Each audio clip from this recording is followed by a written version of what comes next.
بەشێکی هاوڵاتیان لە سەیرانگاکاندا پاشماوەکانیان بەجێ دەهێڵن، ئەمەش سیمای سەیرانگاکان دەشێوێنێت و کاری ژینگە پارێزانیش سەختتر دەکات. پەیامبەری کوردستان 24 لە بەدواداچوونێکدا سەردانیەکێک لە سەیرانگەکانی کردووە ئاشکرای کردووە کە بەشێکی هاوڵاتیان لە کاتی چوونیان بۆ گەشت و سەیران پاشماوەکانیان کۆن نەکردوتەوە و شوێنەکانیان پیس کردووە، هەروەها بەهۆی جێهێشتنی زبڵ و خاشاکەکان ئەرکی تیمەکانی شارەوانی و ژینگە پارێزی زۆر سەختتر بووە. تیمەکانی شارەوانی و ژینگە پارێزی و دەستەی گەشت و گوزاریش ڕێنمای هاوڵاتیان دەکەن کە ژینگەی ئەو شوێنانە بپارێزن و کیسی خۆڵ لەگەڵ خۆیان ببن بۆەوەی کە پاشماوەکانیان کۆبکەنەوە لە شوێنی دیاریکراودا دای بنێن.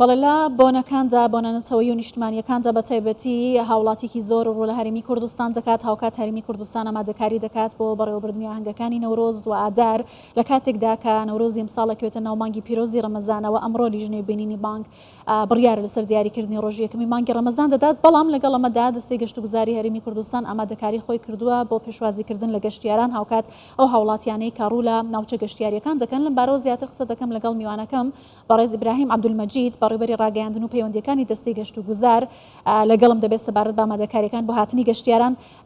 بەخێر بێی پیرۆز لە ڕۆژی جلوبەرگی نەتەوەی لە جەنابیشت، ئەمە بزانم پلانەکانی دەستەی گەشت و گوزاری هەرێمی کوردستان چیە بە تایبەتی بۆ ئامادەکاری بۆ هاتنی گەشتیاران ئەمساڵ بەهۆی مانگی ڕەمەزانەوە جیاوازتریشە بارودۆخەکە. سلااو لە بەڕێزێت لە تەواوی بینەران ڕۆژی جلی نەتەوەوی لە بەڕێست و لە تەواوی بینەران پیرۆز بێ، زۆر سپاس. بەڵێ دیارە هەروەکو بەڕێز شدا ئاماژەت پێدا ئەم ساڵ جیاواز لە ساڵانی تر نەورۆز دەکەوێتە ناومانجی پیرۆزی ڕەمەزانەوە. دیارە لەوەتەی دامەزراوەی گەشتیاری لە هەرێمی کوردستان دروست بووە بۆ بەڕێوەبردننی کاروباری گەشتیاری، ئەوە یەکەم جارە نەورۆز دەکەوێتە ناومانجی پیرۆزی ڕەمەزانەوە. بۆ ئێمە لە دەستەی گەشت و گوزار ئەم ساڵەکە ساڵێکی ئەزمموی دەبێت سەبارەت بە چۆنیەتی مامەڵەکردن لەگەڵ هاوکاتبوونی مانجی پیرۆزی ڕەمەزان و نەورۆز. دیارە سەرڕای ئەو جیاوازش کە ئەم ساڵ هەیە، ئێمە دەستمان بە ئامادەکاریەکانی خۆمان کردووە لە ڕێگەی بەڕێوەبەراتە گشتەکانمانەوە.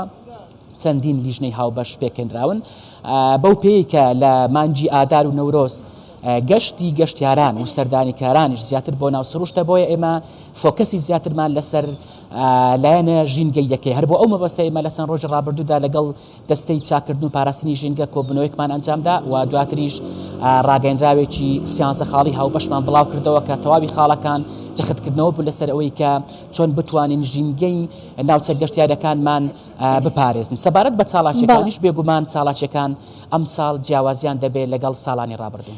باشە، ئەوەی کاماژت پێکرد خاڵێکی گرنگ بۆیش پاراستنی ژینگەیە، دەبێت هاوڵاتیان هەرچەندە داوایان لێ دەکرێتەوە هۆشیاری لەم بارەوە بڵاو دەکرێتەوە. دەستەی ژینگە لە هەرێمی کوردستان تا چەندە لەم بارەوە کاری کردووە لەگەڵ لایەنەکانی دیکە بۆی کە ئەو ناوچە گەشتیاریانە وەکو خۆی بە جوان و پاکوخایانی بمێننەوە.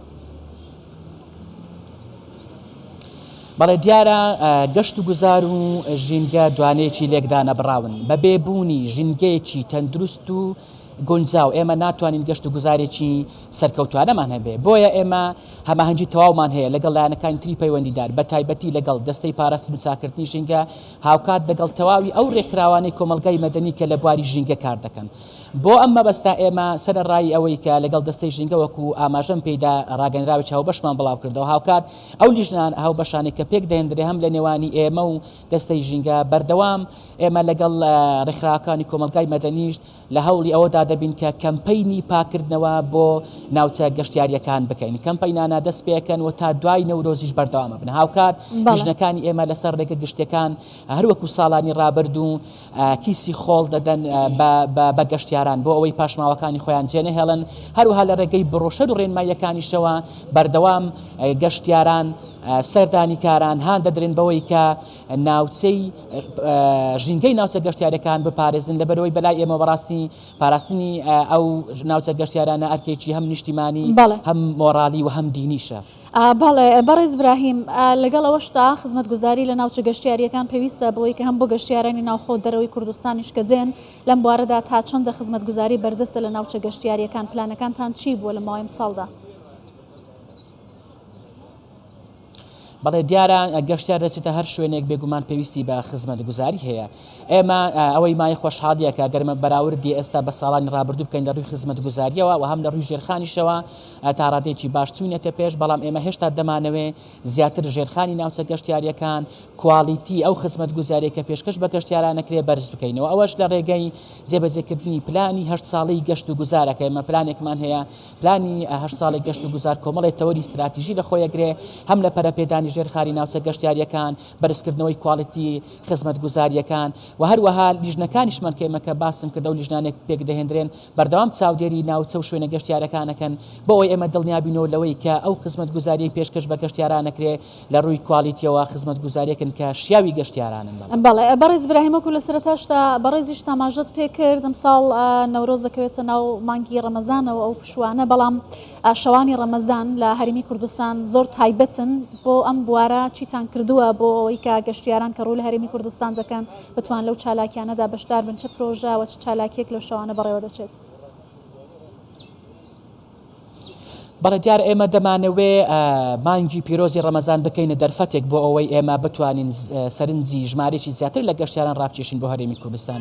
ئەوەژەکو ئاماژەم پێدە چالاکیەکان جیاوازن. مەبەستم لە جیاوازی چالاکیەکان ئەوەیە کە زۆرینەی ئەو چالاکیانە دەکەونە دوای بەربانگ.